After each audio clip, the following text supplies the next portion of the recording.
Hello and welcome to A Mic on the Podium. In this very first episode we meet a conductor who's conducted all over the world. He's been music director in the United Kingdom, United States and Norway. He's also an extremely talented pianist. It is my pleasure to welcome Andrew Litton.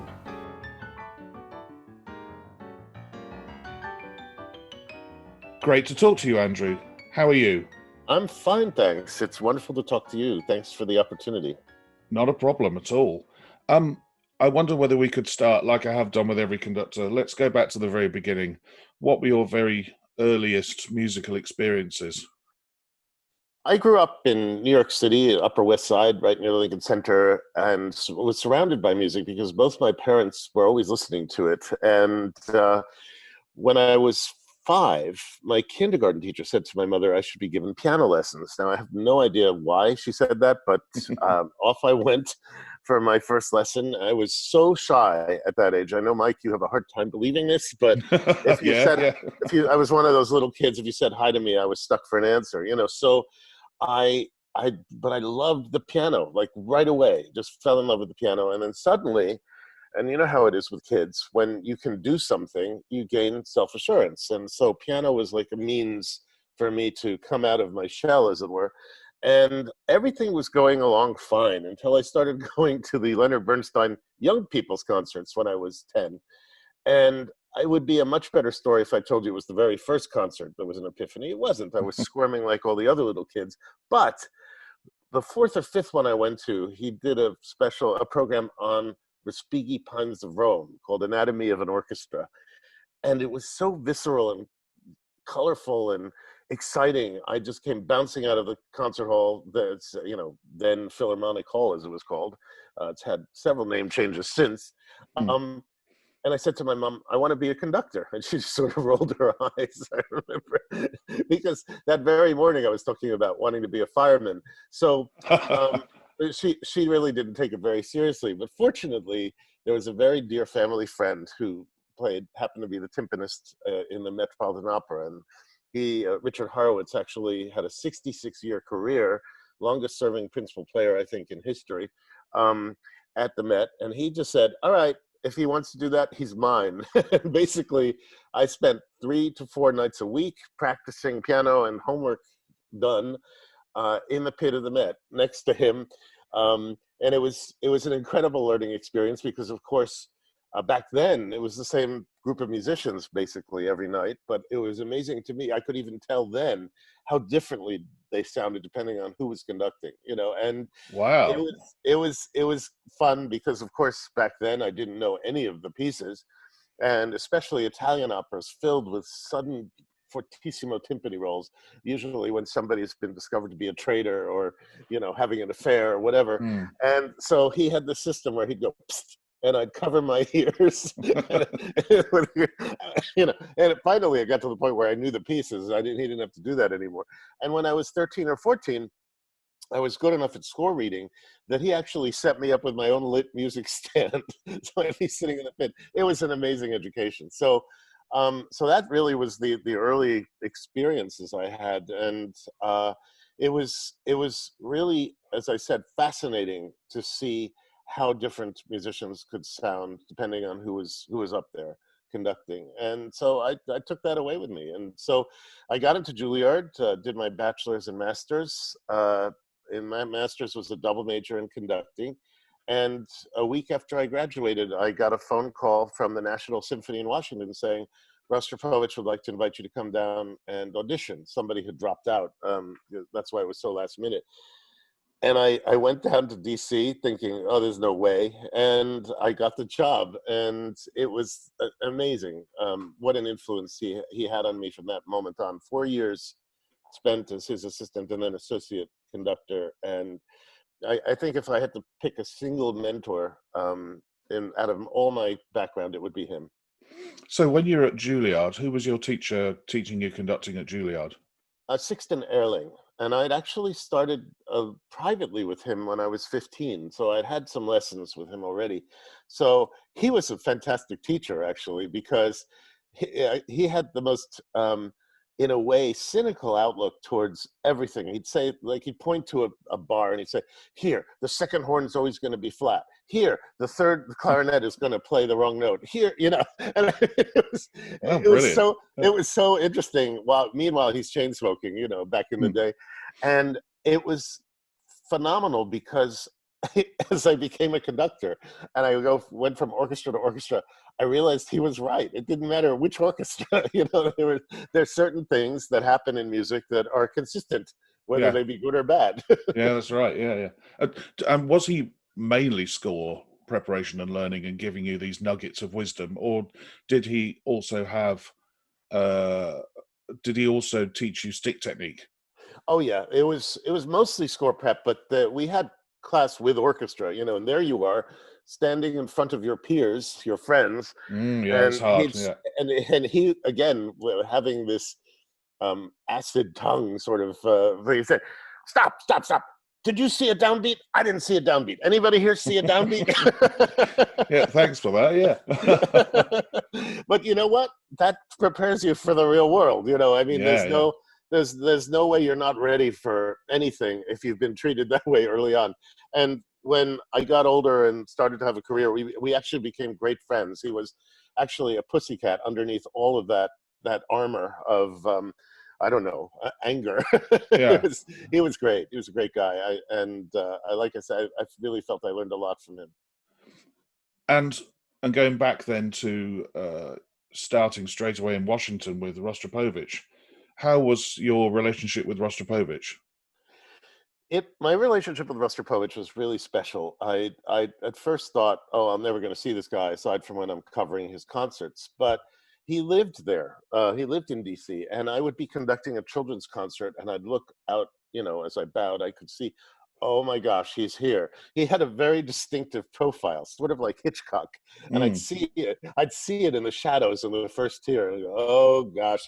And sure enough, somehow, even though he had at least 100 meters more to go than I did, he made it back to the conductor's room before me, and he'd be sitting there, Andusha, what you doing? You know, he was fantastic because, you know, one can argue that he wasn't the most beautiful looking conductor when his gestures, but he knew what a conductor should look like. You know, just because maybe he couldn't necessarily look like that himself, he was phenomenal at getting to the gist of what the crux of the issue, and even how you ask an orchestra to stand. He was like, you ask them to stand, and and it was incredible information. And he actually spent hours with me on various scores. Like, I remember I was going off to make my London debut in January of 1983, and it was with the Royal Philharmonic and Shura Tchaikovsky playing Tchaikovsky First Piano Concerto.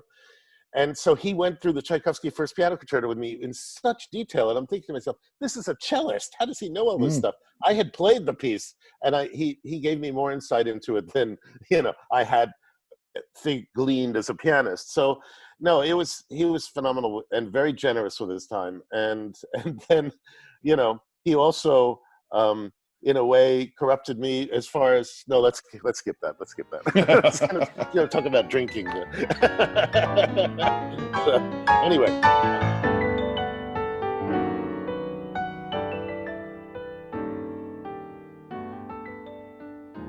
I remember in my previous life playing for you a Shostakovich symphony. I think it was number 5, and you mentioning Rostropovich then during the rehearsals. So when he went through scores like that, I mean, of course, he had personal insights. He knew Shostakovich. He was a friend. How amazing was that for you to sort of get this insider knowledge from him? It was incredible, but in those cases, I got to actually see him rehearse and perform those symphonies. So it was even better than just talking about the piece. Hmm. It was actually like the practical experience. And the National Symphony went on a lot of tours back in those days in the early '80s, and they always needed an extra percussion for Death of Tybalt, Prokofiev, which was always Hmm. our encore. So that was me. So I was actually at every concert as backup, but also, actually got to play under him many times. Hmm. And then there was one particular concert in San Francisco where one of the percussionists ate a bad oyster, and so I actually had to play in Shostakovich 5 as well, which is very scary. I mean, I'm sure our listeners remember how it ends with the bass drum and timpani in unison. I was the bass drum and without a rehearsal, but apparently it went very well. I got more congratulations for that than just about anything else I ever did. So it was fun. But no, the practical experience of actually watching him work on these pieces was extraordinary, and the the incredible insight he had into not only the music but the person behind the music was phenomenal. I loved it. We've skipped slightly ahead because before you started in Washington as assistant to Rostropovich and the National Symphony Orchestra, you won a competition. Is that correct? I did. In fact, it was one of those things that it happened to, the competition was in London. It was the BBC Rupert Foundation competition. Doesn't exist anymore, but it fell in between the semesters of school, so I wasn't even missing any school to go do this. And it was back before airline deregulation, so you had to stay a week. So I figured, great, I'll go try the first round and then sightsee because I had no aspirations of winning or any, and I won the darn thing. It was the craziest experience of my life. And my very first concert was with the BBC Symphony as a conductor. Not a bad way to start. And Nigel Kennedy, who had been a classmate at Juilliard. It was an amazing experience. That was January. And then I graduated from Juilliard at the end of May. And in June, I got the job with Rostropovich. So what happened is, at the same time as I was able to be an assistant conductor and ask silly questions and observe rehearsals, I was actually starting to have a career in the UK. And that's why, especially with the name Litton, so many people in this country in America still think that I'm British. My career started in the UK, and my first orchestra was Bournemouth, and all this. So it was a great time though, because I got management, and then everything just sort of fell into place. As only too well, Mike. A lot of early breaks come when you step in for somebody who cancels. Yes, and that's right. I was the happy beneficiary of Previn cancellations, Tenstead cancellations, you name it. And it was, I was always prepared to hop on a plane and be there, So it was those were heady days. Absolutely. The 1980s were amazing. And those cancellations were, as well as, I'm assuming, some of those early concerts would have been part of the prize of winning the competition, I would imagine. Well, exactly. But the thing is, those went well enough that I then got invited back, which was wonderful. Which is the aim of all of us, isn't it? Yes, exactly. To get re-invited. Exactly. So as well as your stand-ins, part of the prize would have been conducting orchestras in the UK, I would imagine, for a single engagement. I'm assuming one of those might have been with the Bournemouth Symphony Orchestra. Is that correct? That is absolutely correct. In fact, it was, I believe, April of 1984. I made my debut with Bournemouth, and it, for me, was love at first beat. I fell in love with them instantly because, unlike the very professional orchestras I'd been working with, they were much more fun because they mostly were my age, and they also listened to me, which was like, what? They're actually responding to what I'm asking for, and it was amazing. And I guess they felt the same. I got immediately re-engaged, and a year or so later, I was made principal guest conductor. I guess that was 1986. And then in 1988, I became principal conductor, and it was 6 amazing years. So my very first orchestra, Bournemouth Symphony, I get to go back every year because I have some sort of fancy title.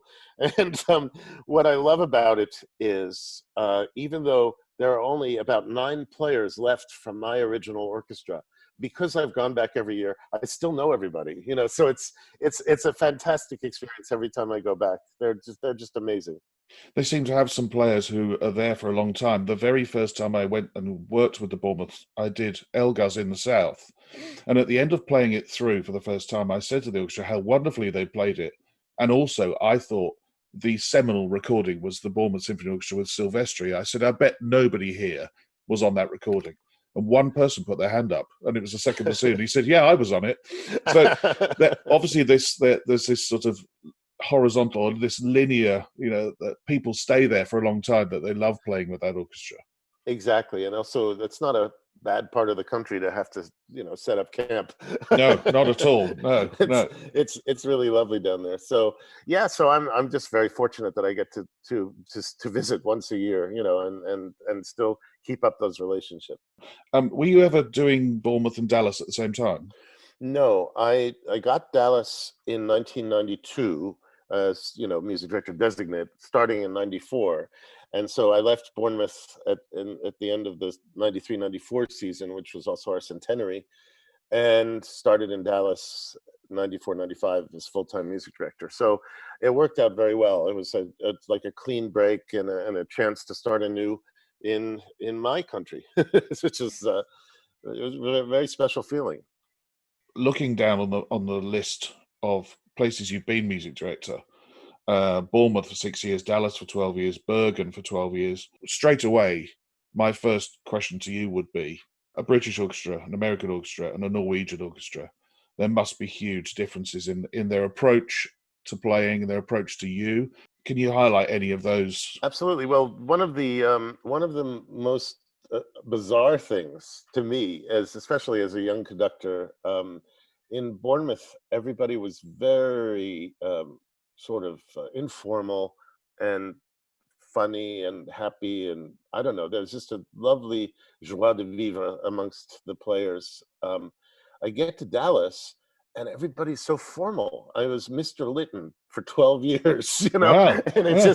it was so shocking to me that, in a place like Texas where you think everybody is just so laid back, and casual, you couldn't have been further from the truth. So that was very funny. And then um, the thing about all three orchestras, though, is that when I got to them, they were playing far above their weight class. They Mm. were better orchestras than anybody else knew.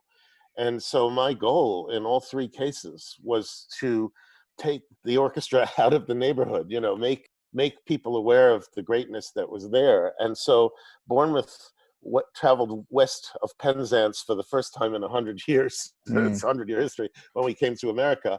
And then with Dallas, we made three trips to Europe. They had only been once before, and 4 trips to Carnegie Hall and 26 recordings, and the list goes on. And then the same thing with Bergen. I got to Bergen the very first time fairly late in my career. It was 1998, first time I guest conducted them, and I couldn't believe it. In fact, ironically, it was Shostakovich 5 again, Mm. which starts on an offbeat, as you know.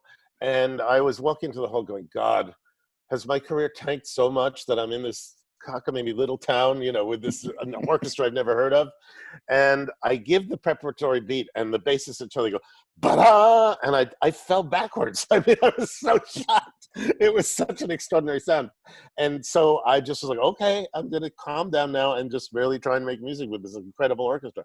I could not believe how great they were. And so I went back every year, and then in the early 2000s, they started pestering me, saying, please come be our next chief conductor. And I said no twice. I actually turned them down twice because I had Dallas, and it was a very daunting commute, actually. No, Mm. all joking aside, to get from Dallas, Texas to Bergen, Norway. And I just thought, this is crazy, because actually it's going to take a lot of work to do what I would want to do with you. And they said, please. And so the third time, and Mike, you know me only too well, this is not a surprise. It involved a meal. Yeah, Dinner. yeah, yeah. I was taken out by two of the players when I was back guest conducting. This is in 2001, I guess. And they said, look, it's unanimous. That's never happened before. The entire orchestra wants you to be our music director. I said, okay, I give in. I'll do it. And I said, but it's going to take a ton of work. Are you all ready for that? And they said, we're on board. There's two of the principal players. So I thought, okay, well, I can't get Yeah. more Mm. into the center of the universe of this orchestra than that. And by gum, they did. It was incredible. By 2007, which was the centenary of Grieg's death, we were touring all over the place. We had residencies in Vienna. We went to America. The orchestra made its debut at the Proms, at the Concertgebouw, and we started recording like mad. And now it's the most recorded orchestra in Scandinavia. It's Mm. incredible. So it really was a fantastic. It's probably the best musical decision I've ever made. I have to say, saying yes to that orchestra. So you said that you said no, and one of the reasons being the travel. Eventually, you were doing Dallas and Bergen at the same time. How did you cope? What was your strategy for coping with commuting between Dallas and Bergen? Well, first of all, by the time I started in Bergen full time, I had been in Dallas for just about 10 years. And so things were running fairly smoothly. We had established a style of playing and an approach to music. And so I think it would have been much harder to do if I was starting with both orchestras at the same time. But the other thing that was fantastic about Bergen is that we had so much more rehearsal time. It's a typical continental European orchestra in that they have 3 full days of rehearsal and then the concert day. And so it was a chance for me to actually really work on things also for myself. You know what this is like as a conductor, Mike. And it was it was fantastic. So the way I dealt with it actually was that there were just 2 totally different approaches Mm. to the final finish line. And in Dallas, it was let's get this together as quickly and efficiently as we can. In Bergen, it was like, no, let's work on this. Let's try this way instead today. Let's try this up bow rather than down bow like we did yesterday. Little things, and there was the time to do that.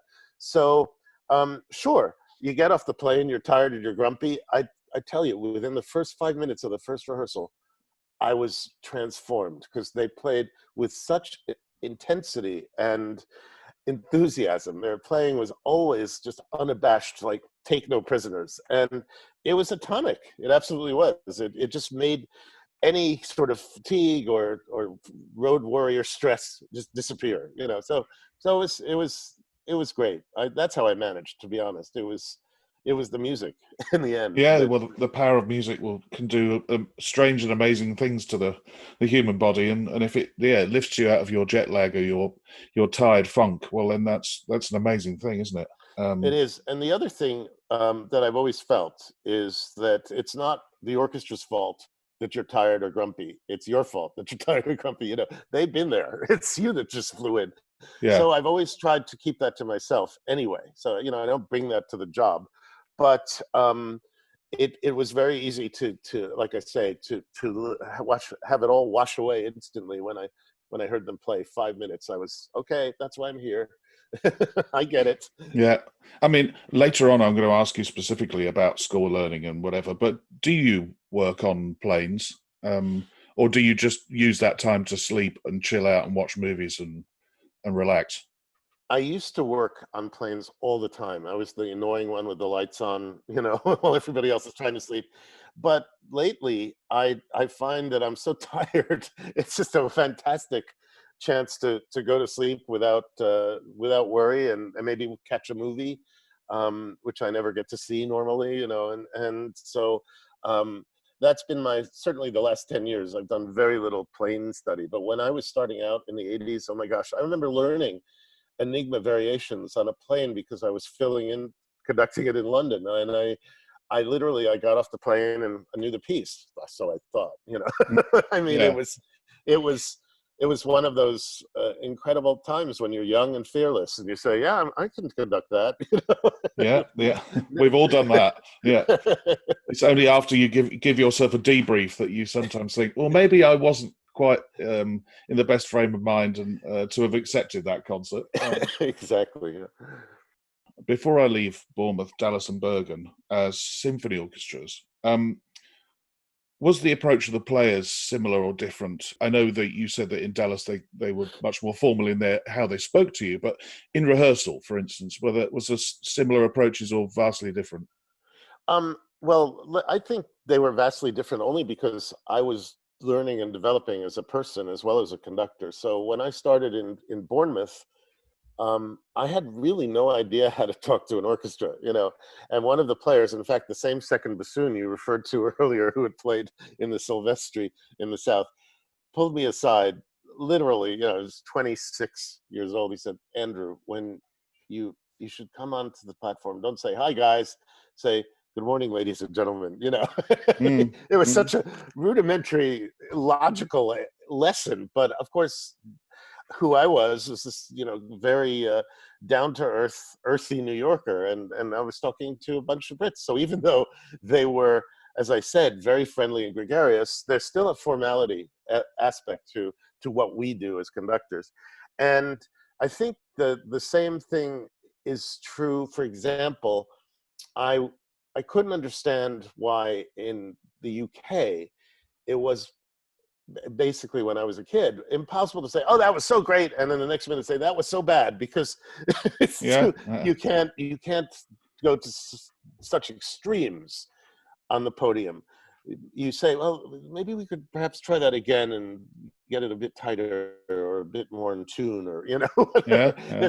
There's a way of putting it, and I learned that. So of course my approach changed as I learned the craft of also being a politician, if you will, as a Mm. conductor. That you have to learn what's politically correct and what's not, and they don't teach you that at school, unfortunately. That's where experience comes in. And so, anyway, so by the time I got to Dallas, that wasn't an issue anymore. And basically, we were working on programs, trying to get the best possible results, and it was all on a very professional level. And I got to Bergen, as I mentioned earlier, we had a lot more time. So I think my approach was much more casual, and Mm. they sort of appreciated that because Norwegians don't like formality. In fact, I didn't know Norwegian men owned suits until I was there on their national holiday, May 17th.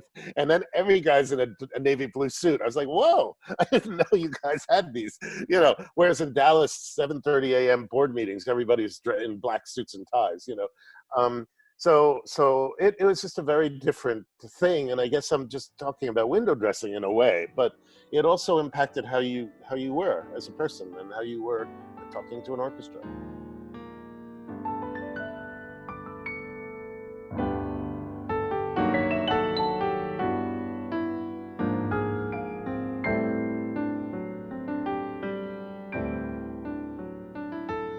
In 2015, you become music director of New York City Ballet. Had you done much ballet before then? And then, if you had, or even if you hadn't, could you let us know what the challenges are being a ballet conductor, which aren't there when you're a symphony conductor? Wow, big question. Well, first of all, my first professional work as a musician was my first year at Juilliard. I was 18, and I get a call late at night from one of my best mates who said, "You got to do me a favor." I said, "What?" He said, "I took this engagement playing piano solo for some guy named Rudolf Nureyev on Broadway, and I can't do it. I have another gig, and they won't let me out. Would you do it?" I said, "Well, what's the repertoire?" It was still 3 months away, so I had plenty of time. He said, "Bach, Busoni, Toccata and Fugue in D minor." I was like, "Uh-huh." He Mm. said, "Schubert Trout Quintet." I went, "Uh-huh." And he said, "Some Cole Porter arrangement by a guy called William Balcom," who, of course, back then wasn't as nearly as famous as he is now. And I went, "Let me think about it for 5 minutes." And of course, as I alluded to earlier, when you're young and you're fearless, so Mm. 5 minutes later, I said, "Sure, I'll do it." So I wound up making my professional debut as a musician in ballet. And the Bach Busoni was me, the piano, and Nureyev on stage. It was just the three objects. And so it was an incredible early experience. And then I wound up sort of becoming the pianist for that production company. So I wound up playing for Natalia Makarova, who started a dance company, and that repertoire was like Gaspard de la Nuit, something easy. Yeah. And oh no, it was a whole Chopin program, one of those where the ballerina goes crazy, and meanwhile you're playing all the etudes and preludes and ballades. It was incredible. So that was like 1980. Last time I worked in ballet, and then in 2014, I get invited by New York City Ballet, who I know are looking at that point for music director, to come and conduct Capella. So the very first ballet Mm. I ever conducted was only 6 years ago, and I first was very fortunate. I had lovely people to work with, and they made me, the dancers, they made me feel so comfortable, even though, as you can imagine, I really didn't know what I was doing. I'm sure I understand music. That's not the Yeah. issue. But Yeah. you spend a career, 35 years following sound, and now suddenly you're following sight. It's a very different concept. So, I mean, because even when you're doing opera, you can tell if a singer's in trouble by the sound, Yeah, or yeah. wants to take more time on that note because it's a good night. You can tell. It's very hard to know this looking at a ballerina, especially in the New York City Ballet, where they're all amazing. So Mm. there isn't, like, you can't tell. Oh, give her a little more time here. I'm learning, and I think I've learned. I think it was a steep learning curve, but it's been really phenomenal to work with this company, because they are on such a high level. And I literally go out every night, and we have such great repertoire as well. There's like 23 pieces by Stravinsky in the standard rep, that we do. I only knew 3 when I got the job. They're the same 3, Yeah, exactly. And Yeah. so, and it's just been amazing. We do all this Hindemith and all this new music. I mean, I just did a new Nico Muhly piece a few weeks ago, last time we worked. It's just, I love it, and I love the challenge. And I really feel like I now can actually tell if ballerina needs a little more time or wants to get it done quicker today. And the other thing, the standard joke is it's always too fast or too slow. And I realized it's because we don't share the same language. Musicians, too fast, too slow, it's like several clicks on a metronome, Mm. whereas to a dancer, it might just be a little time at the end of a phrase is all they need. And they don't know how to put that. So, I've also figured that out, that very often it's not too fast or too slow, because music is music, but Yeah. that they need to breathe because they set up for the next step, and so it's been a phenomenal, as I say, a very steep learning curve, which I've had to do very fast, but I really love it, and I'm really enjoying myself. The one time I did some, and it literally was one concert. Yeah, it teaches you to completely follow a body, as you said. You're following bodies and not sounds. And I found it so exciting. It was thrilling. It was nerve wracking, but it was so exciting to do. And it also takes you away from the score and just into the music. I probably looked to the score far less in that concert than I ever would normally do, Yeah, because you're so glued to what they're doing. You have to be. exactly. Mm. And we do all these Tchaikovskys, of course, and that when you're talking Sleeping Beauty or Swan Lake, that is the ballerina's piece. Those are the ballerina's Yeah. pieces, I should say. So the way I divide it up, we just did 12 performances, and we have actually a staff of 4 conductors, but just using 3 of the conductors, we each took 2 casts. So we weren't trying to remember, wait, what does she want there again? Mm. What does he want there again? And it just made life so much easier. To divide it up that way, and everybody was happy in the end. Brilliant. Literally, in the bows, you can see by the way that when the ballerina comes and gets you in the wing, Mm. you go, "Uh-oh, I'm in trouble." I can tell. No, it was all happy. So that was great. It was really fun. As we've heard, your earliest experiences were on the piano, and also your earliest experiences in ballet were on the piano. And you are a conductor who plays piano concertos and conducts at the same time. Can you tell me some of the difficulties, or maybe it's easier? I don't know. I've never tried to do anything like that. Can you tell us some of the difficulties of doing that? Well, the first thing is, one of my earliest inspirations, of course, as I mentioned at the top of this, was Leonard Bernstein, and so I used to watch him play conduct, not all the time, but quite often. I remember seeing him do Mozart K453 in Salzburg, and just being floored at how amazing his piano playing was in Mozart, of all things. You Yeah. just didn't associate Lenny with Mozart somehow, but it was extraordinary. And then when I saw him do Ravel on TV, not I wasn't there live, but Ravel G major at the Proms, that became a dream of mine.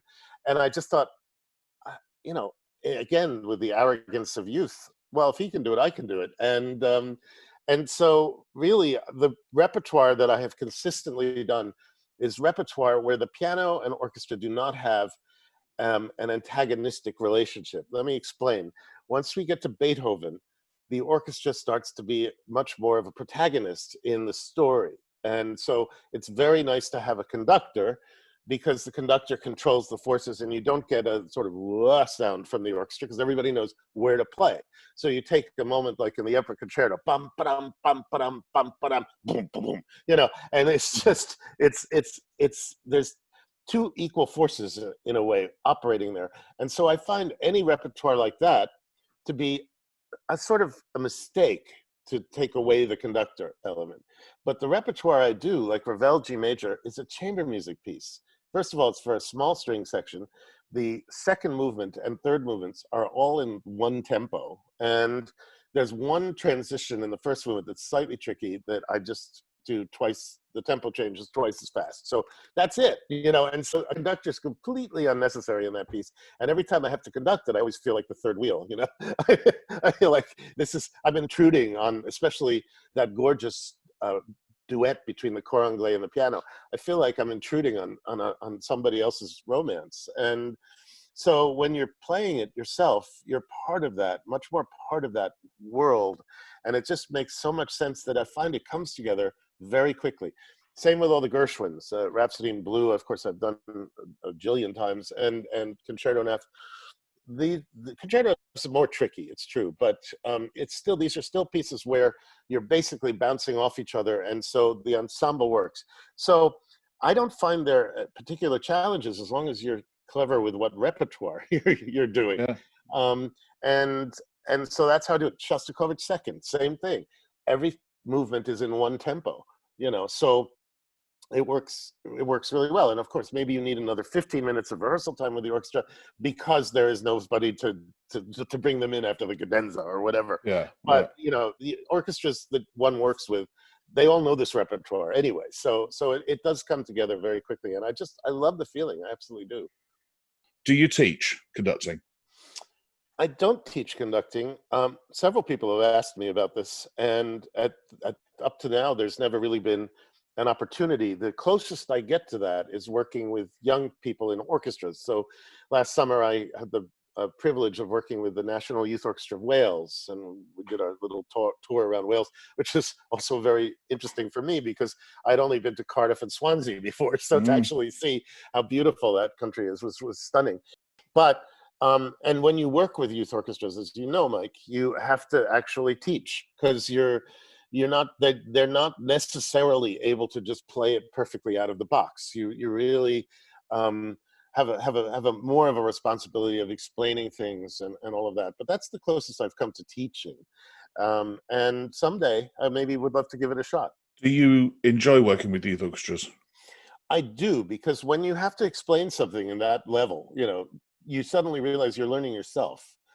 When you have to explain something, you also need to know what you're talking about. You need to be so well informed on the subject that it makes sense not only to the kids but to yourself. And I think it helps quantify what we do when you have to actually explain it. And yet certainly I've always found it very stimulating to have to go back to the 2x4s, and explain why something has to be some way. Yeah, absolutely true. You do have to learn every piece afresh, and also almost more because you're teaching it. I come away from a week with a youth orchestra, whether I've done the concert or prepared it like I did for you with the CBSA Youth Orchestra, I come away knowing that music, that piece better, far more in detail for having done those rehearsals. Exactly. Yeah. And by the way, thank you. That was brilliant prep. Thank you very much.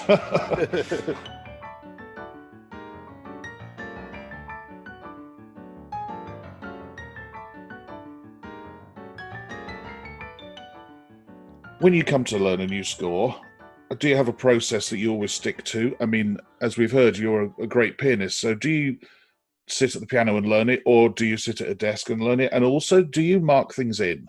Oh, wow. Very complex question. I learn scores differently depending on the situation, the type of piece, and when I'm conducting it. So with the New York City Ballet, as we talked about earlier, I've had to learn a ton of new repertoire, which is one of the reasons why I really wanted the job. As you can imagine, when you're a symphony conductor for almost 40 years, you do wind up doing the same 40 pieces again and again and again. It's just the yeah. way life is. So for the ballet, where I have so much new music to learn every quarter, because we have 4 seasons, speed is of the essence. And I also know I'm going to have a week or 2 of piano rehearsals with the dancers. So there's a different process. I always get 3 videos if it's a piece that's been done before. Like for the Balanchine repertoire, the Jerry Robbins repertoire, I'll get 3 videos, including one from when the choreographers were still alive. And so that if anybody gives me any grief about that's too fast, that's too slow, I said, well, actually, in 1978, yeah. shall I play it for you? Yeah. So it's proven to be a wonderful tool, but also then I can actually start to learn what the dancers are doing and how it interfaces with what they need to hear from me. And so it's been a very different process. But if you take a new piece, say, next week I'm conducting, I don't know, something for the first time with some orchestra. My scores are in 3 colors. I have a red pencil, a blue pencil, and the regular pencil. And the red pencil is for very important entrances, like solo oboe, solo cello. The blue is to remind me of dynamics or meter changes. And then the regular pencil is for less important entrances. Just there's some modern scores, for example, where every line keeps going page after page after page, and they're just rests. So it's very hard when you're looking down at the score to go, wait, is that the trumpet line or is that the horn line? So I'll just use the black pencil for reminders. And every time I make a recording with Andrew Keener, he looks at my score and gets all confused because I mark off phrase lengths with numbers on the top of the staff. And he writes take numbers on the top of the staff. He always thinks I put take numbers in my scores. And no, Andrew, that's a 4-bar phrase, not take 4. So it's pretty funny, but that's it. That's the system. I use exactly the same 3 colors as you, but I use them in different ways. But how do you use them? I use the regular pencil for giving cues. I use the red, means anything to do with my hands and arms and tempo. Wow. And I use the blue for all dynamics and articulations. Interesting. Why it's good for me is that it pops off the page at me when I quickly look down at the score. You should be looking at the orchestra as much as possible, but you can't avoid looking at the score. Right. And it just means that things pop off the page. As you said, you haven't got time necessarily to look at a line of music on the far right edge of a score, not be quite sure that if it's a trumpet or the 2nd and 4th horn line, go back to the far left-hand edge, see it, and then go back again. But by then it's too late. So you do need to write things in, or I do. Some conductors never write anything in, which, that's amazes me, but, good for them. Exactly. Well, it's funny. I mean, I find myself writing more and more as I get older, but I just realized it's the same with my piano playing. I used to never put in any fingering, but now I have to absolutely write in fingering because the next day I won't remember what I did the day before, So I just think it's maybe an experience thing. I don't know. I feel very comfortable with my system, and it's like as soon as the score has those markings in it, it's a friend. Before that, it's a foe. No, I agree. It does become a friend, and I'm actually very protective of my friends. I hate lending them out. I at the end of concerts, I stand sometimes in the wings waiting for my scores to come back to me. You can have your scores, your ones out of your library, but I want mine back. I want exactly. I want to know where they are. I want my friends to be with me. Exactly. I know exactly what you mean. Yeah. Yeah, and how about when you travel? I always have the first day's rehearsal, at least, music in my carry-on. Do you keep your scores in your carry-on, or do you put them in a suitcase and trust the airline? No, my scores are always in my carry-on. The only thing that goes in my suitcase is my batons, but that's for a peculiar reason. I use carbon graphite batons, which are, in inverted commas, unbreakable, made by one maker, Newland Custom Batons in America. The couple of times early on I flew, they made the X-ray machine go ding, and I had to explain what they were. And I just thought, you know what? just put them in your suitcase. You can conduct with a pencil in the first day if your suitcase arrives late. Right, exactly. I just don't want to go through that rigmarole or interrogation at the X-ray machine. Yeah, no, I totally do the same thing. I couldn't agree more. That's the correct approach.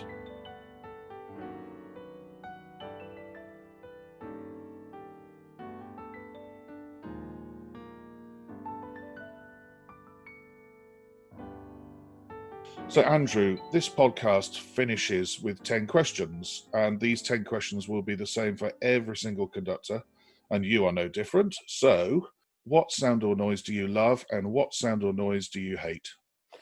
I actually love the sound of birds. I love sitting in my back garden and just listening to them go wild, and it's just such a pretty sound, and also calms me down somehow. I find it quite magical.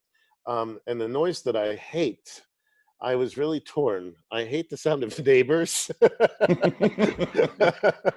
Growing up in a New York City apartment as I did, you can imagine.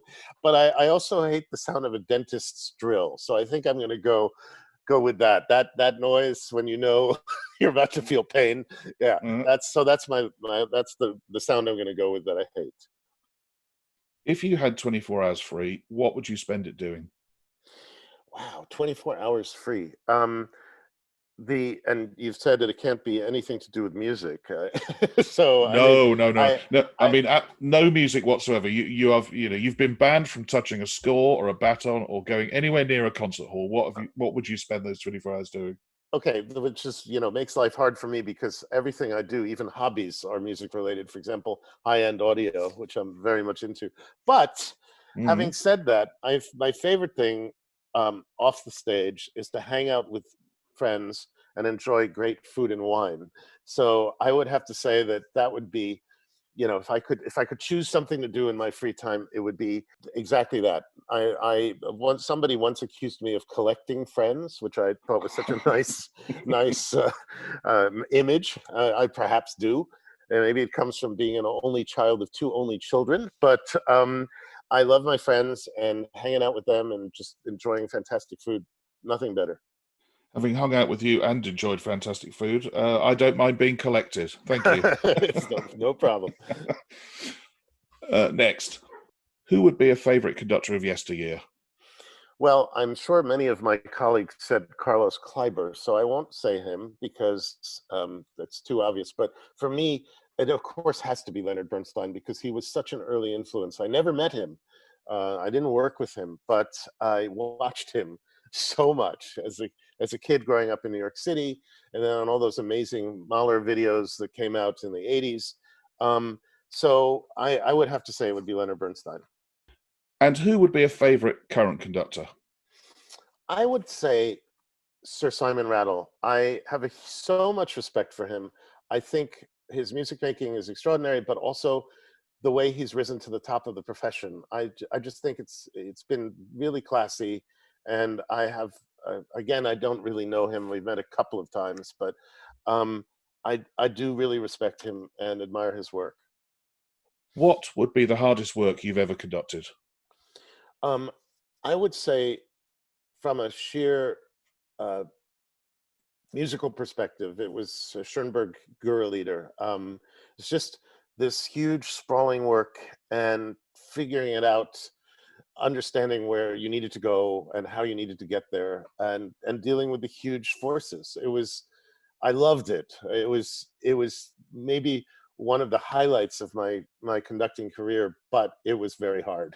So I'd have to say that. And a second place runner up would be Nicholas Maw's Odyssey, which I got to do several times. And there it was just a challenge of taking such a long orchestral piece and having it make sense, not only to me and the orchestra, but also obviously to the audience. So I would put that as runner up. When travelling abroad to conduct, what item could you not leave home without? And again, you say it can't be baton, passport, scores. So you've taken all the fun out of that. But I mean, obviously, I couldn't leave home without my laptop because that's how you stay connected to the outside world these days. And so the thing that I always forget is the charger. So I would say the laptop charger. So I would not leave home without, hopefully, because that's really frustrating when you have to go buy the 15th Mac charger in Berlin or wherever you happen to be, and that's been me. So that's the silly answer I would give to that one. What is the one thing you would change about being a conductor? I think I would change, if there was a way, uh, the attitude of some orchestras that conductors are evil. I would love to change that and remind them that, in effect, most of us really want what's best for the music, and that's it. That's what we do. And so I would love for there to just be world peace as far Mm. as the onstage relationship between conductor and orchestra. I realize that's a pipe dream in some cases, but and I've been very fortunate in the orchestras with which I've had relations, to not have had to deal with that. But as you know only too well, that's not always the case, and it's just sad. What profession other than your own would you like to attempt? Well, I'm afraid Daniel Harding's stolen my thunder on this. I would love to be a pilot, and as we all know, he's going off to be one. I've never done anything about it. Never had reason to, but I love the act of flying, and I like being in control, and so that to me has always been a fantasy. So that would be the answer. And if the world were to end tonight, what would be your choice of final meal and drink? It would be roast prime rib of beef, medium rare, with a side of a baked potato with tons of butter and some asparagus. And then I would drink with that Cheval Blanc 1982, and I wouldn't share. Well, I don't blame you, and personally, I'd love to thank you for sharing with us what's been a wonderful chat and a wonderful time, and I look forward to seeing you very soon, Andrew. Thank you so much, Mike. Thank you for this opportunity, and really enjoyed catching up with you again after it's been, a couple of years. So really happy to talk to you.